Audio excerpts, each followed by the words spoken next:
What is up, guys? It's the Sound Alchemist, and once again, we are here to answer your questions because I am sitting next to you. Gershwan. And if we're sitting together, then that means it's a for the greater. This is a video series where we answer the questions left by you, the viewer. If you have a question for us, comment down below. Put question in front of your question because we get to those questions first. That is what P.U. Glover 253 did. He asks, Is it P.U. Glover or Pug Lover? That's P.U. Glover. Ah, okay. He asks, could any of the Imperial assassins take on a Space Marine or even a Primaris? Yes. Oh, yes, definitely. And I think the best example of this, well, before we get to that, what is an Imperial assassin actually? An Imperial assassin is an actual member of an order within the ecclesiarchy that just breeds assassins. And these assassins are not normal humans by the time they are done with their whole training.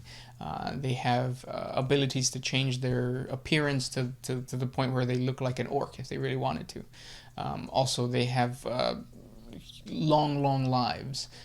Partly because of their augmentations, but also partly because they are put into stasis, and they're killing machines. They only have one purpose, and that's to murder whatever their prey is. Yeah, their target.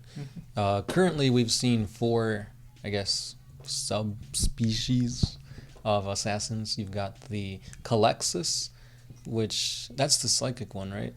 I don't remember. I know the Vindicator is the shooting one. Yeah. And that's about it. Because you have the Vindicator, you have the I'm blanking out on their names. Vindicator, Calexis, Eversor, and then the last one is I can't remember. Yeah, but one of them's basically anti-psyker. One of them is like super stealthy, like you said, can turn their physique into whatever they want. You've got the super sniper, which is the Vindicator. And then you have one that uses like poisons and toxins and stuff like that and has like a skull mask. Yeah, some of them are pariahs, so like they can actually fight against psychically powerful individuals. But like the point is that they are experts at what they do, and they can easily kill a chapter master. They can easily kill like a big space marine. Be it Primaris or regular.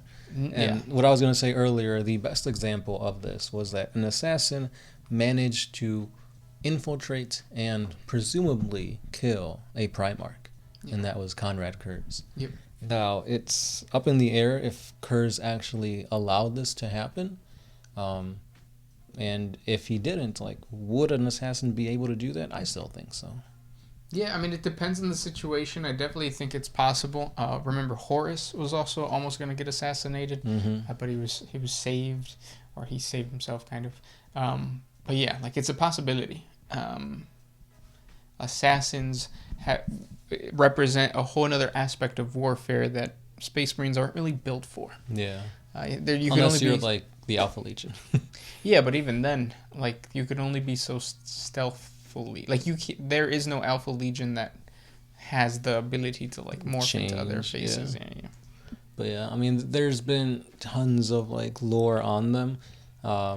Assassins were sent out to take out the commanders of the Tau during the Battle of Mugulath Bay, where they almost killed Farsight, and they actually succeeded in killing their spiritual leader, the Ethereal Supreme, I forgot his name, Aunva, I think.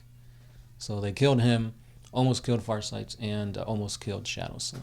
Yeah, they're deadly. They are. They're really cool, but I feel like they're just not that great on the actual tabletop. No, yeah, they're annoying on the tabletop because half the time they miss. Yeah, I played a Vindicator Assassin. I think you've been using one too, right? And yeah, as cool as they are, they don't do much. Next question comes from Indefinite Chris. Are there any Xeno species that could be considered big enough and big enough threat to be introduced on their own? We kind of talked about this in the previous episode. There's nothing within 40K that would be like an army the size of, let's say, the Space Marines or the Orcs.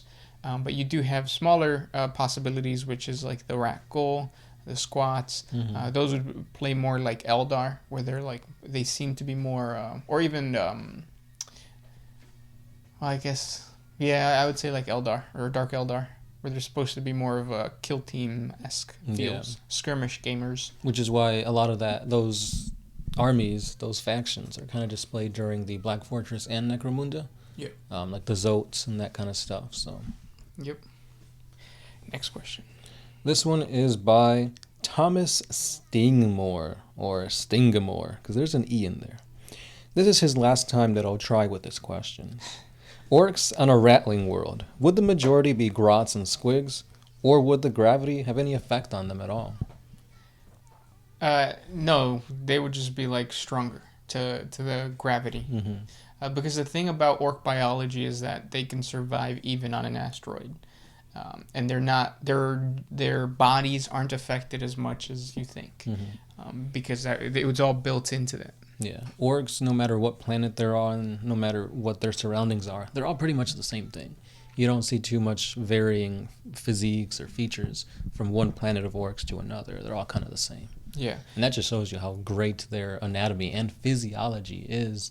That out of all these factors, they still retain the same core essence. Yeah, and if there is some type of mutation, the orcs kill them. Yeah. It's built into them. Or it's chaosy. Okay. Next question comes from Sadimir Putin. Strictly lore-wise, which Space Marine Legion do you think is the strongest? Legion. So I think it would be either the Luna Wolves or the Ultramarines, or even the Imperial Fists.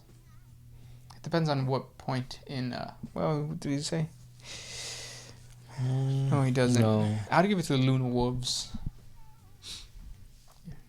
Yeah, that's a safe bet. This one's by Mr. Magic. Question: Yo, Sound Alchemist, episode or installment?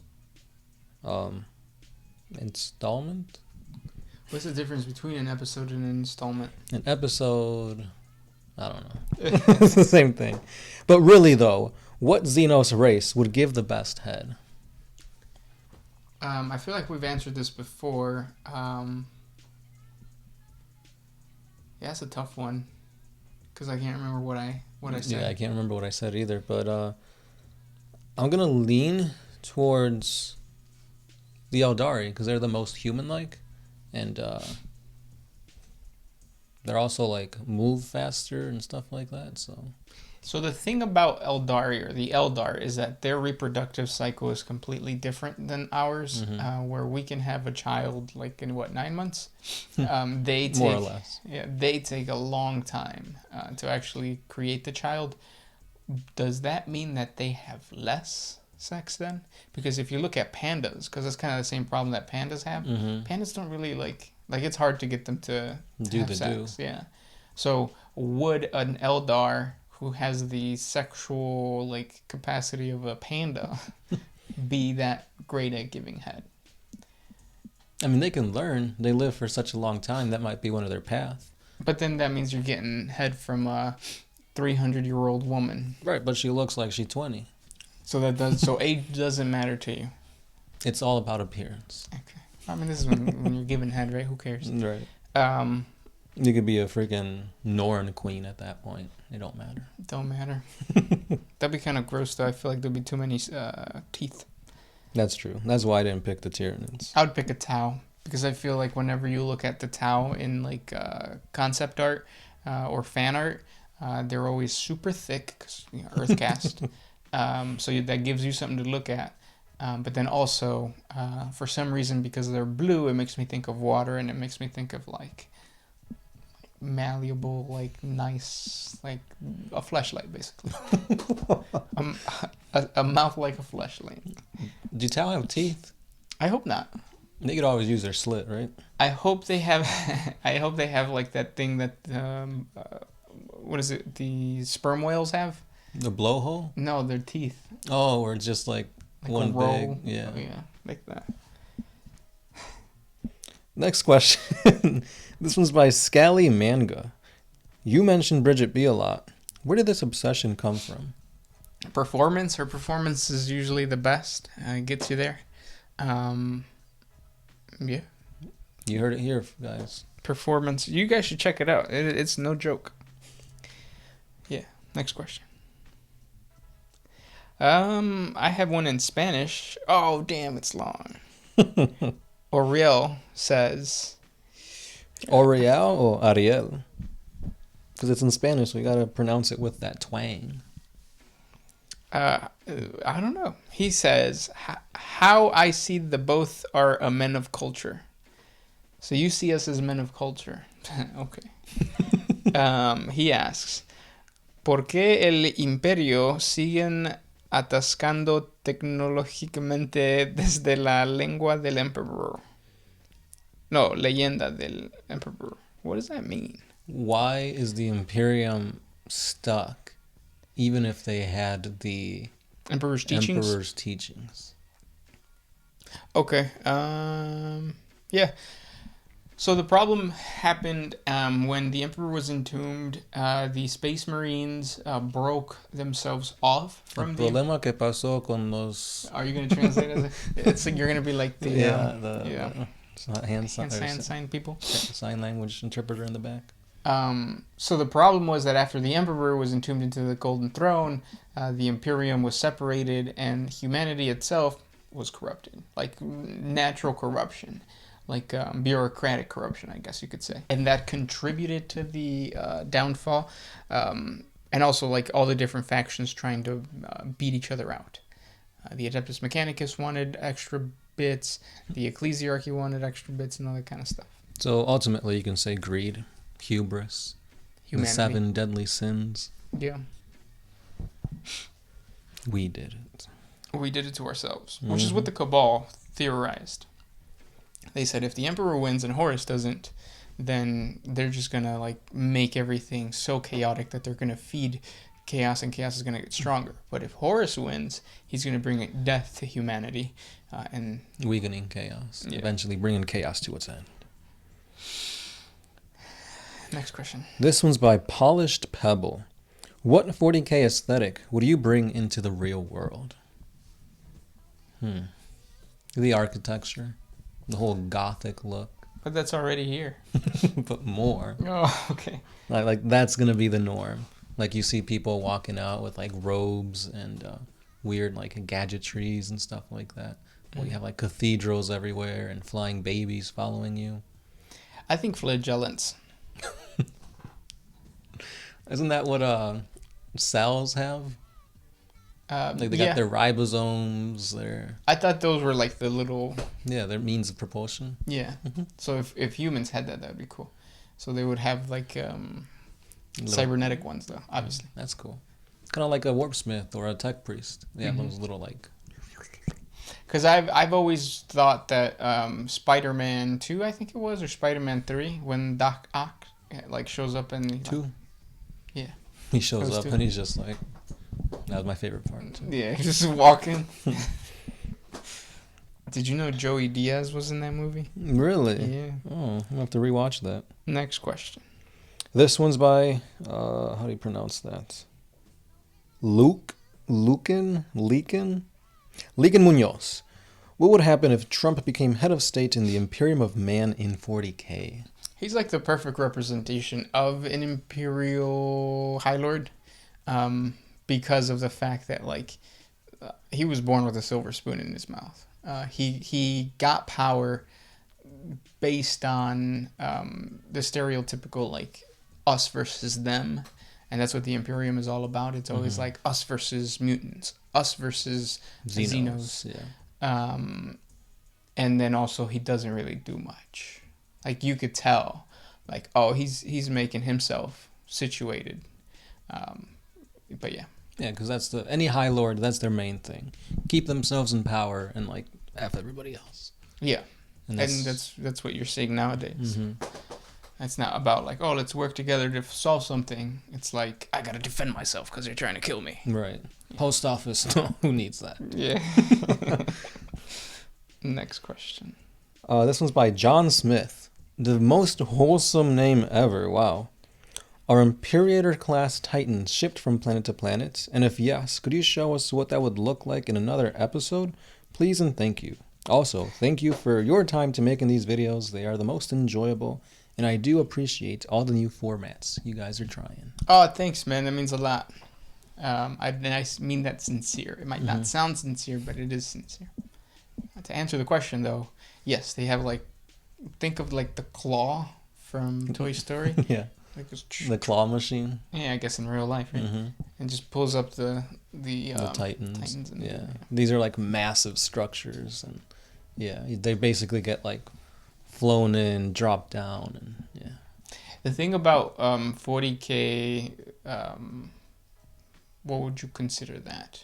Like maintenance stuff? Yeah, you don't really hear too much about it. Yeah, the thing about that is like it's over the top and almost unbelievable. Mm-hmm. Like you're not gonna have a crane that's gonna pick up a planet-sized Yeah. humanoid machine. Well, it's not planet size, but still, it's freaking massive. Yeah, but then it's one of those situations like, well, I mean, it's still there. Like Yeah. the Titans that are defending the Emperor's throne room, those things are huge. Right. Like, why don't you just make a bunch of like gun emplacements? Yeah, Why does it why- have to be a Titan? Yeah. And it's like when you really think about all the maintenance and mechanical stuff that could go wrong on creating a Titan that's such a massive scale, like it's a lot, dude. Oiling all of this, every nut and bolt that takes place, like you could have a malfunction in the leg area, and that could. There's a lot to think about. Yeah, Yeah, it's cool though. it is. It's cool. I ship it. Next question.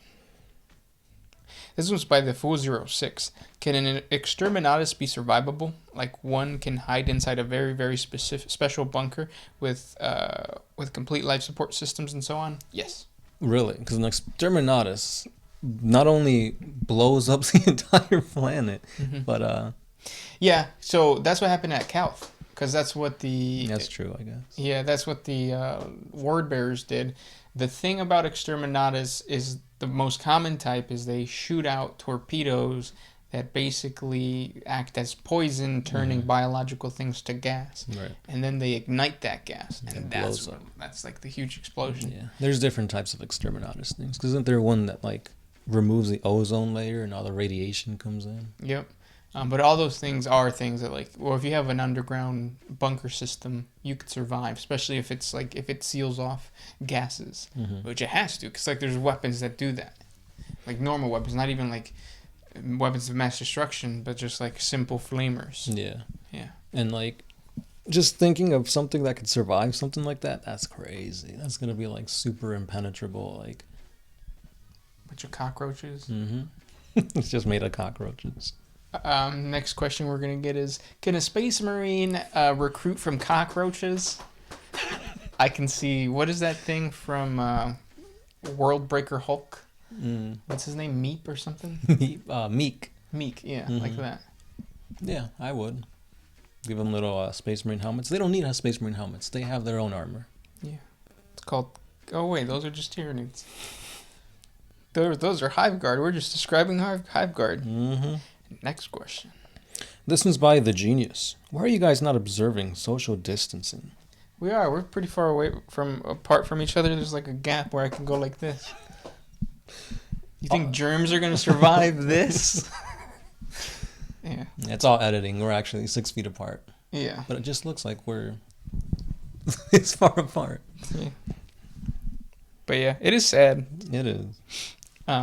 That's happening to the world. Next question comes from Brian Pagan. Does the Imperium and the Emperor allow same-sex couples to be married? So that is probably a question that has to be brought up for a planetary governor, because the planetary governor has the autonomy to answer that, or for his own homeworld. So you can create whatever you want, but odds are yes, because why does it matter, right? I guess, yeah. The only time that it would matter is if you have a planetary governor who's so focused on generating tithes that like they need like you can't get married unless you know you're going to produce a child. But then in that situation, why don't they just do vat grown? Or cloning, or slavery. I think cloning is forbidden, but vat grown stuff. Just don't tell them that. Because that's how the Death Corps of Krieg are supposedly created. Vat-grown people. Right. But what's the difference between cloning and being vat-grown? Am I right, guys? I was not cloned. I don't think I was.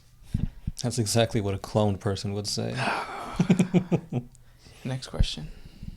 This one's by Brian Pagan again. Who's Bridget B? Google it right now. Just stop what you're doing. Don't watch the end of this video. Google Bridget B. Or ask your dad.